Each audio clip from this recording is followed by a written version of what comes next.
This lesson is going to expand a little bit on what we did in the last lesson, and then the next lesson, the third one for the week, is going to be adding and subtracting rational expressions.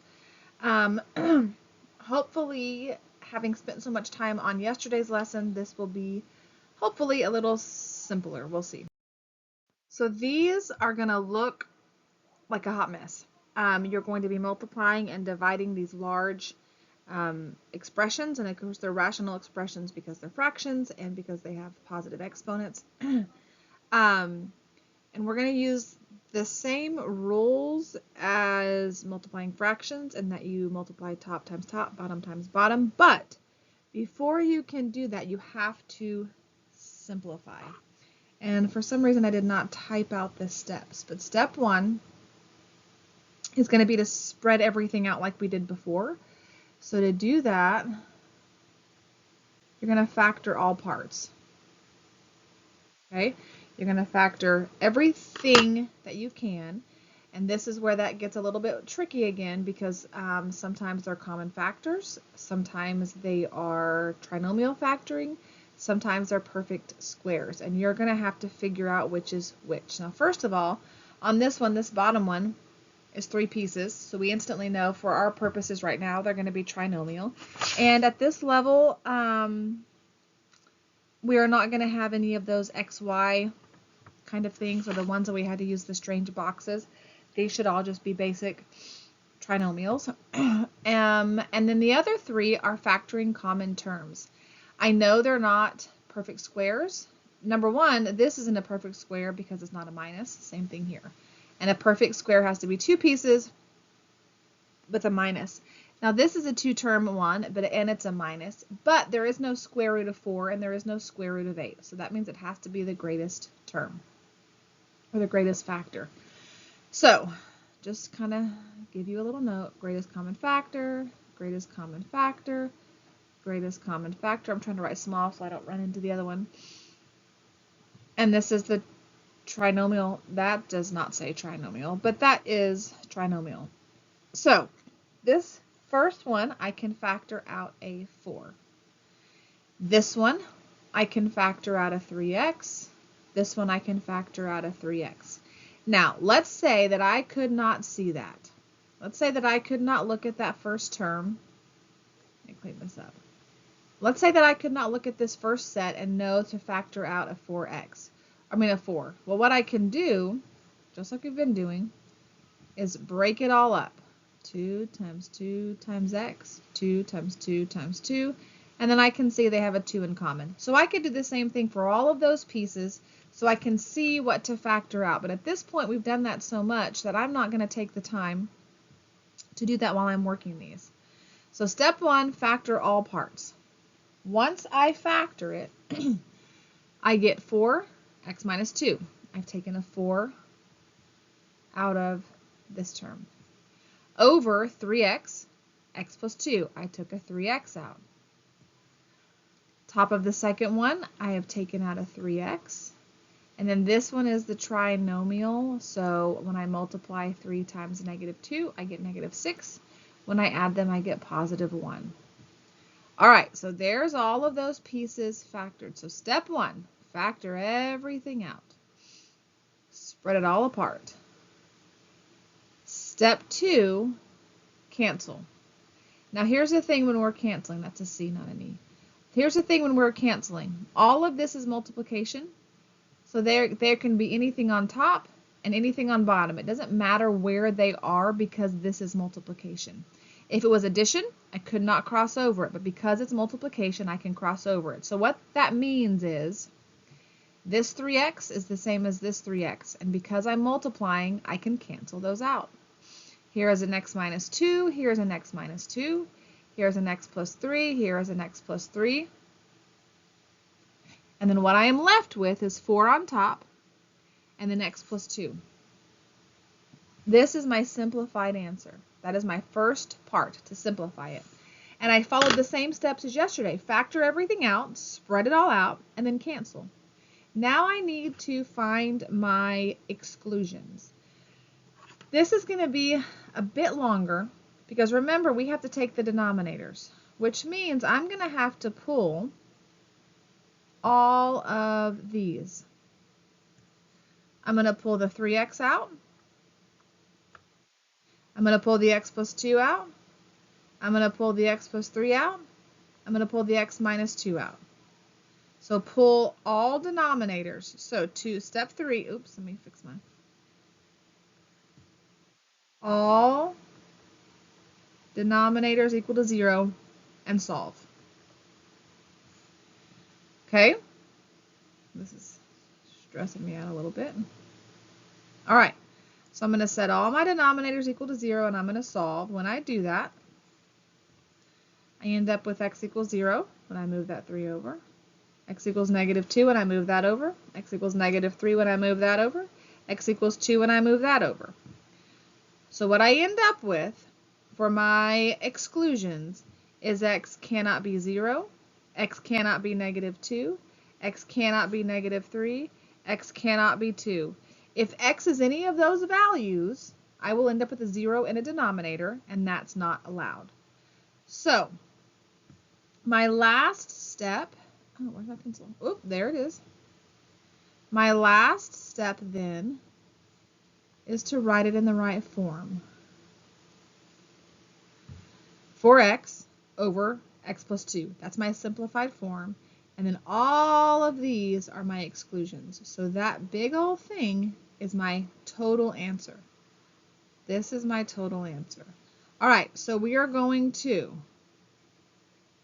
factor all parts, cancel what I can, set all my denominators equal to 0, solve, and then write it in the correct form. Let's do another one. All right, let's do this one. Let's walk through this one. We're going to start by factoring everything. So I'm going to give you a second to factor through all of this. And then we'll do it together. So factor away. As I slurp my drink, sorry.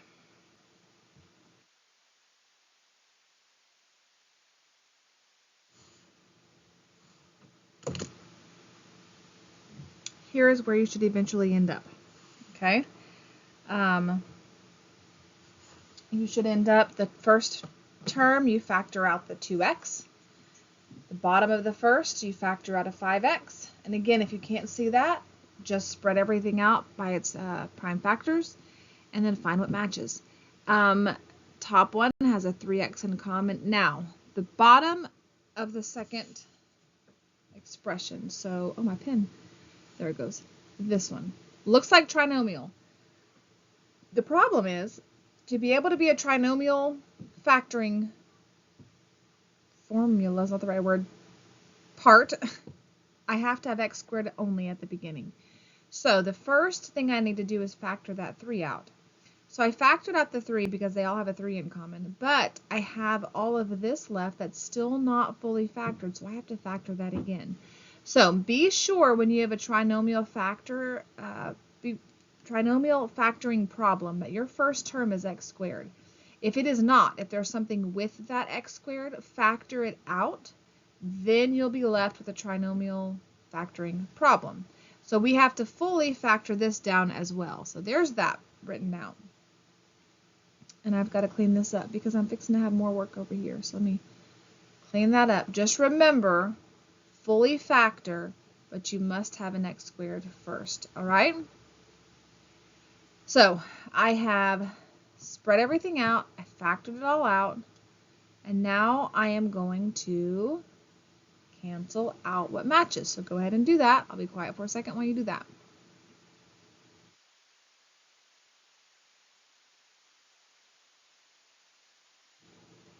All right. Now here is the thing. I cannot separate things that are in parentheses. That plus sign squishes it together, so that can cancel out. That can cancel out. But when I have two things side by side that are being multiplied, I can split that up. So those 3's can cancel. Even though this 3 is touching this x, because there's no plus sign to stick it together, I can separate that. So I can cancel those 3's out. I can also cancel these x's out.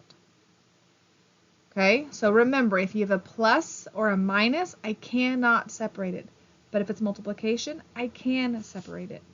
So on my top, then I have a 2 and an x left. And on the bottom, I have a 5 and an x minus 2 left. Now for your fully simplified answer, you can't leave anything like this. You need to distribute that out to fully simplify it. So that gives me my fully simplified answer is 2x over 5x minus 10. Now that's a lot of tedious work. Okay, so your steps are going to change sort of with every one of these because the way that you factor might be different. So just take your time, process through all of that, but I'm not finished because I now have to find my exclusions. So what I'm going to do is I'm going to take my fully factored parts, which are right here, 5x, 2x plus 3. Now this 3 has no x to solve, so I don't even need to mess with the 3. X minus 2, x plus 1, and I'm going to set all 4 of those equal to 0.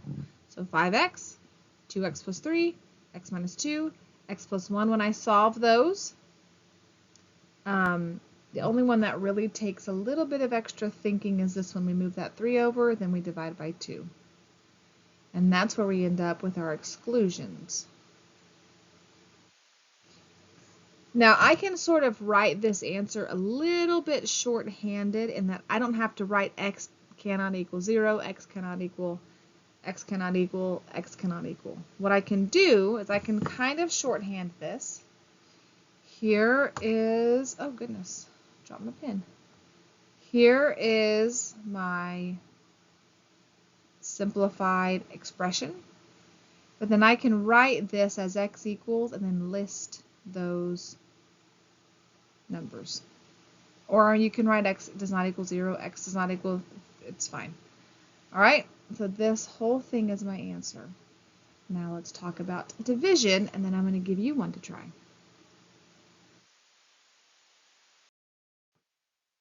All right, so here's a division one, and the only thing that's going to be different is because they're fractions and it's division, we have to follow the same rules. Before we were multiplying and we just went straight across, top times top, bottom times bottom. Of course, there wasn't really much to multiply because we canceled everything out. But because this is division, we have to flip the second and multiply. So the first thing you need to do is rewrite this with the second piece of this division problem flipped, okay? And then we follow the same rules. We're going to spread everything out, and we did that by factoring. Three of these are, what's the word I'm looking for? Greatest common factor. And then one of them is trinomial factoring, and the reality is this came from lesson 81. The other ones came from lesson 80, and it's the exact same problem. We factor it out, we cancel it out, we find the, exclusions, and then we rewrite it. So I did that real quick because it's the exact same problem. These are the examples from lesson 80 and lesson 81. The difference on this one is it is division, so you have to flip and multiply. I'm going to let you try this one. I want you to pause the video, try this one, and then come back and see if you got it.